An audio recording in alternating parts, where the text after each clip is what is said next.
Good morning, ladies and gentlemen. I just want to run through a couple things very quickly so that you have time to get back to work on your um, publications. And so I'm referring to everything that I'm discussing right now in the narrative writing workspace. And the first thing I want to talk about today is what you do after you've read through your publication submission. It's put into this section. It's been copied and pasted. You've changed the formatting to match my formatting on it. And you feel like you've read through your piece a million times for all the learning targets, and you're ready for a next step. And that next step is to help as a peer editor for a classmate. So once you're to that point, and it is in fact in the narrative publication submission section already, your piece, you're going to reach out to me through back channel chat. You're going to message me and say, I am ready to be a peer editor. When you send me that message that you are ready to be a peer editor, I'm going to tell you to open the how to peer edit doc in the second column here. And when you open that doc, I'm going to ask you to read through that. This document is basically just giving you an overview of what you need to do to be a good peer editor. And I really kind of want you to treat this similar to your reading strategy, highlights, and notes. But instead of, asking or doing all of the four reading strategies that we do, we're going to call these peer edit strategies. And I've listed A through G, these peer edit strategies that you could use as you're reading through someone's piece. So once you see something that you think needs fixed, you're going to highlight and add your comment. I'm going to show you directly on this document how you can highlight and add a comment. Sometimes when you highlight like as such, the commenting box over here on the corner will pop right up, but some of you are finding that that's not happening. So when you highlight, if this comment box over here doesn't come up, the comment box is also located at the top here, and it says add comment. And once you click on that add comment option, it will still pop that box up on the side for you. And then you can put your comment in to the person who you're peer editing for.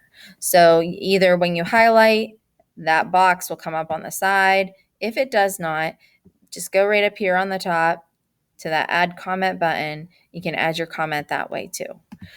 So you should be making sure you are asking questions when you're confused. Content wise, if the reader is confused at any given point, the writer needs to know that so they can clear up that confusion. So if you're confused about what's going on in that story, make sure you ask a question when you're confused. Help with their spelling needs, help with their punctuation needs. Help with text structure. If you notice that they don't have a paragraph indenting, tell them to indent it. Write a comment and tell them this needs indented with a tab button. Make sure you're doing all of these things to help them have a better piece for publication. Ask questions. And maybe you have a piece and you're like, wow, this is really good. I don't know any mistakes that I could see. You can still ask questions to help your partner add detail in spots where you think more detail will help the reader picture what's happening in the story. You could also ask questions if you notice you don't really necessarily see that full plot. Maybe you don't see the exposition. Maybe you don't see a rising action. Maybe you don't see a climax, or maybe you don't even see the falling action or resolution. If you feel like a part of their plot is missing or not developed enough, ask a question about that. If you think that there's a sentence that just seems worded funny, you might not even know how to correct it. Maybe you're reading it like, this sentence just doesn't seem right. This seems worded funny. Just say that. Give them a comment. Be like, this sentence just seems confusing or worded incorrectly. You might want to fix it. That way they're looking through and noticing the things that you as the reader are noticing in the writing. You can also use the rubric in the writing workspace. We have this narrative writing rubric here that I reviewed in yesterday's video. I'm not going to review it again here, but I will pop it up here real quick for you.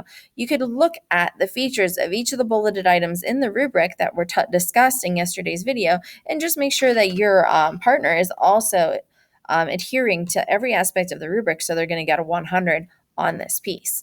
And that would be the best way that you could be a peer editor. So again, once you're done with your publication submission, you do not hit submit.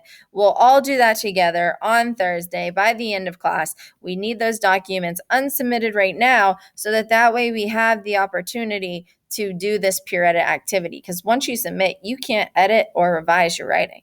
So once you help peer edit a student's writing, Make sure you're also going back into your document. Hopefully, someone will get a chance to peer at yours, and you should be resolving those comments, looking through those comments, and making changes as you see fit based on the comments. And as always, if you're confused by a comment they're asking, refer to me. Go into back channel chat. Ask me if what the partner has offered to you is accurate or even correct or even a good idea.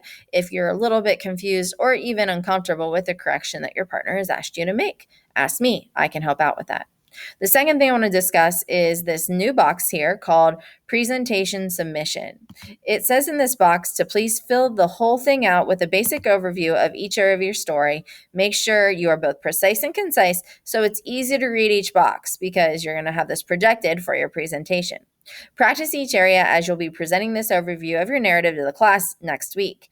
And you have to also submit this sheet by the end of the day on Thursday. When you open this, it looks like this. It's just a standard plot diagram here, and when you click on the boxes, you're able to fill in each feature. Now, all you have to do is fill in your own words. If there's like a key quote you'd like to put in for a given area of your piece, you can do that. But please make sure it's readable. It shouldn't be like your entire essay in this document. No, no, no, no, no. It should be a summary of each of these key points from your document because you're going to go through this through the entire plot diagram briefly to your classmates during celebration week before they read your story. So that way they have an idea of what the whole story is about. Just to make sure that this is perfectly clear, this blue square right here is where you put what your conflict of your story is. So you kind of tell us what your conflict is right there. And then you go up the chart from there. Every other section is pretty much labeled the way that you should be able to fully understand and be able to put in. But yeah, that conflict box makes it a little bit confusing, but the conflict box is right here. So this also needs filled in, every part of it. You're going to go through this with your classmates. If there's something you can't fill in, chances are highly likely you may need to make a correction in your story as well, because that means you might be missing an element of this plot, and you might need to make sure that you have it for your story before you turn in that publication document as well. So make sure you're filling in your plot diagram, not word for word from your story. This should not be copied and pasted your entire story. It should be just in your own words, a very brief overview of each of these areas, all of them filled in, because this will be projected and presented when it's your day to present next week, your publication piece. So make sure that you're working on that as well. As always, if you have any specific questions for me, please reach out to me, let me know, and I'll be more than willing to help through back channel chat, and you can go ahead and get working.